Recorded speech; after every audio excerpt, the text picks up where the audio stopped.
Parliamo un po' di questo 2024, ma parliamone guardando i propositi dell'anno che non ho fatto. E parlerò un po' del fatto che in realtà questi obiettivi, per quanto siano tutti fallimenti, in realtà sono un successo. Allora, il primo era imparare il portoghese, che sì, avevo imparato un po' su Duolingo, ma in realtà l'ho abbandonato. Correre una maratona. Mi sono iniziato ad allenare, leggere 10 pagine al giorno, quello sicuramente non l'ho fatto. Meditazione 5 volte a settimana, quello non l'ho fatto. Fare stretching, fatto. Migliorare in cucina, sicuramente meglio dell'anno scorso, però non con dei miglioramenti che mi aspettavo. Avviare una startup, ecco, quello l'ho fatto. Quindi potrebbe sembrare che questa lista faccia apparire come il 2024 come un fallimento.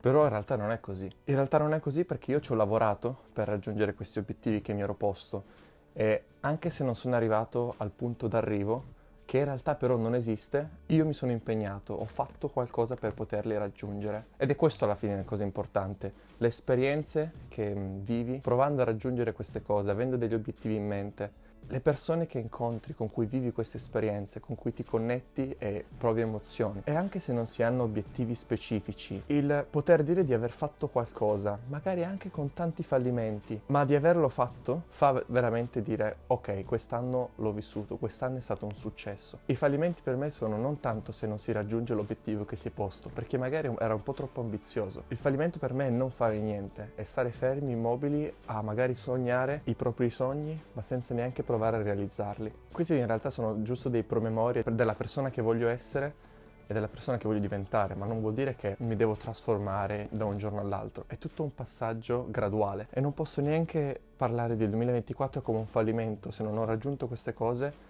lasciando perdere tutte quelle emozioni, tutte quelle cose che ho vissuto, dal matrimonio di mio fratello al fatto che mi sono laureato. Anche se adesso ho iniziato la magistrale, anche quello è un obiettivo. L'Erasmus in Irlanda, l'esperienza che ho fatto in mongolfiera, tutti quei momenti, tutti quei giorni che davvero mi hanno segnato e che ho vissuto con spensieratezza, ma anche no, anche quelli che ho vissuto con fatica, fanno parte ormai di quello che sono. L'avevo detto l'anno scorso, lo dico anche quest'anno, questo è stato l'anno più difficile, quindi il più bello, per tutte le esperienze, per le persone nuove a cui ho conosciuto e i vecchi amici, le vecchie conoscenze a cui ho consolidato i rapporti, perché noi siamo le persone che conosciamo e le esperienze che viviamo e che affrontiamo, anche se con un risultato che non ci aspettiamo. Non importa se completi la lista, se arrivi all'arrivo, quello che conta è il viaggio, indipendentemente dagli obiettivi che si pongono. Questi erano soltanto esempi per me, però in generale quello che è importante è muoversi, fare, tentare, fallire. Fallire vuol dire che è stato fatto qualcosa ed è la cosa migliore a cui si possa provare. Se non si è fallito abbastanza vuol dire che non si è fatto abbastanza. E avere anche la possibilità di fallire è un qualcosa a cui dobbiamo apprezzare, perché non tutti hanno le possibilità che abbiamo noi. E poter dire ho fatto questo, quell'altro è già un privilegio. Quindi non vedo l'ora di conoscere nuove persone nel 2025, di lavorare sui miei obiettivi, di scoprire nuovi progetti, impegnarmici, fallirci, ma poter dire di averlo fatto.